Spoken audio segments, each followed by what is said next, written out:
are the Clippers a finals favorite? Of course, they just signed Chris Paul, or I guess they're about to sign Chris Paul today. And then Bradley Beal was bought out for a whole lot of money from the Phoenix Suns, and said, "I'm going over across the way to L.A." They did lose Norman Powell to Sheedy's Miami Heat, who I'm sure you're happy about that.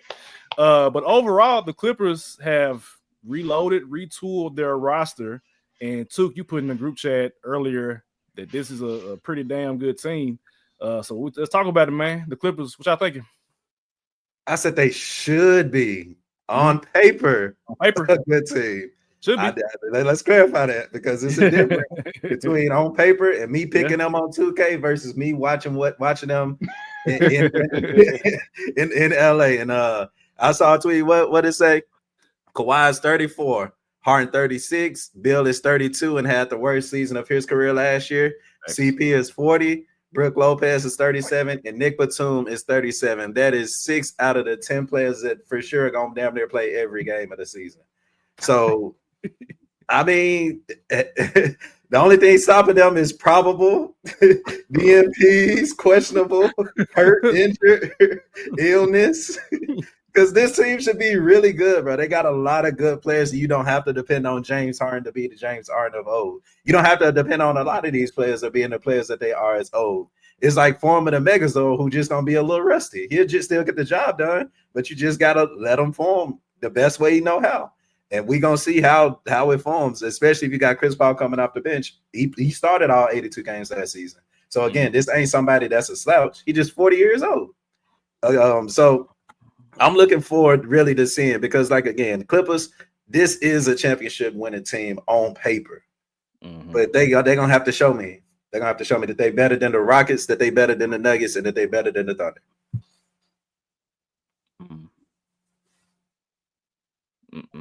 I'm trying to wrap my mind around this current age version of Chris Paul and James Harden playing together. A little bit different from the one that occurred in Houston. That was them arguably in their prime. I mean, Harden for sure.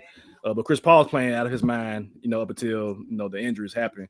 But I'm like, okay, does Chris Paul is he going to start? Because James Harden is the point guard for the Clippers. Right. Is Chris Paul okay coming off the bench? But he has an ego. This is a Hall of Fame point guard. So I'm trying to wrap my mind around one basketball concept that's going on with just the game in general. So you got Chris Paul, you got Bradley Beal, you got Kawhi, you got Zubats, you got whoever else. Like there's a lot of individual. John Collins. John Collins. Yeah, that's my favorite pickup. A spot up shooter that can baptize you at the rim. So it's I think on paper there's a lot of great players, but I think in practice, not even just for the talent, but just for the war of attrition that's going to happen with the Clippers. I don't know, as somebody that picked the Clippers before to do well in the West, I don't know if I can trust it. I don't know if I can trust Chris Paul long term at this point in his career, which by the way, this is last year in the league. He said this is gonna be it for him. So he's gonna get his farewell tour. It might not end how he wants it to end, to be honest, but at least he'll be at arguably his best spot, as an NBA player. So to be determined for me. I don't know if I feel it yet. Yeah, as someone that has supported the Clippers to come out the West, I think the last 2 or 3 years, to be honest, as a sleeper team, I definitely say it this year. And you added Chris Paul, Bradley Beal. I think Ty Lue has a very unique opportunity to unlock players. And I look forward to, you talking about off the bench, a Chris Paul, Brook Lopez pick and roll. Like, what bench is going to really defend that well? Right. And so I think about that, or having Derek Jones cutting to the rim, right, along with that pick and roll, just the most basic basketball. But I just don't know if that's good enough for the West. Like, that's my thing. Like, you take this team in the East, take these old ones into the East, this is probably at least 4 or 5 seed for sure. But in the West, I don't see it. And I think injuries are going to play a part. I think youth is going to play a part at some point. And at the end of the day, at some point, Clippers, we have to address the elephant in the room. And the elephant in the room is Kawhi Leonard. That's the elephant in the room. And as good as he can be at times, what Kawhi have we got since he won a ring? And that's the problem. That's actually the problem. People, we give a lot of push, or we talk about LeBron, Seth, we talk about all these other players, but we're sometimes very quiet about Kawhi. And Kawhi really ain't doing nothing. He just collecting a lot of money to not get to the Western Conference Finals. Even when the Clippers went to the Western Conference Finals, it was without Kawhi.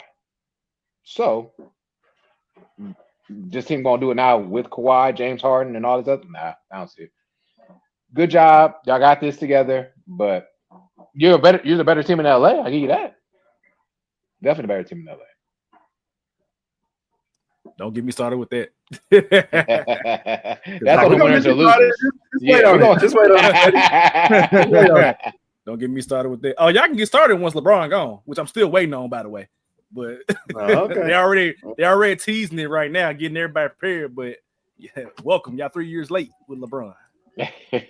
Anyway,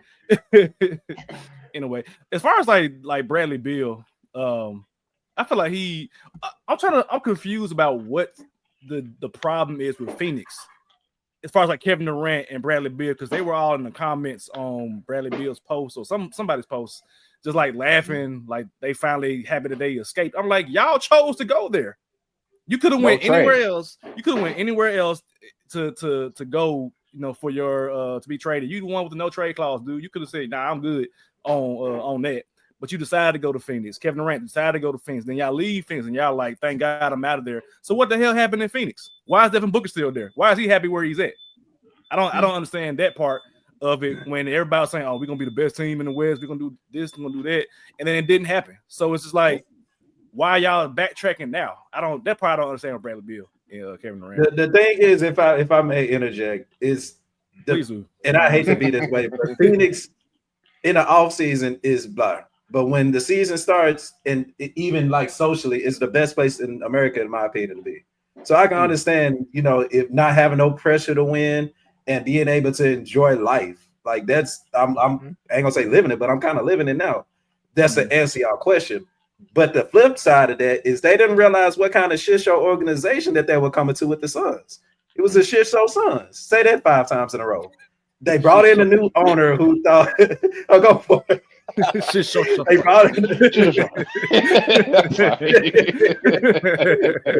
they brought in a new owner who wanted to put his step on a franchise. Y'all don't understand how many people I talk to that's like, we hate the fact that we traded our future for Kevin Durant because we were right there. We had everybody on the team. We were in the NBA Finals. Let's keep the chemistry going. Let's keep this. Let's keep that. And then we traded Kevin Durant. And I told y'all, like when he left here, the energy was off. The energy is better now. Kind of, but they don't know what the hell they're finna do with Jalen Green. So you said Devin Booker happy. Shit, you give me $75 million to be out here 2 years, I'd be happy as hell too. I'd be ecstatic. Is he married? He got kids? Like what's not that I know of for both of them. Because I'm like he is 10 toes down in Phoenix, and I don't know why. I can go back to mayor next year if you wanted to. I'm like, bro, I don't understand that. Like, you can go anywhere else, go to New York, go to LA, hell, Detroit, something. Why are you 10 toes down in Phoenix, who has proven time and again that they are not a good organization? But then again, money talk. Word to Chris Tucker. 75 million a season. Put the ball in the rim. He can do that, so I ain't mad at him.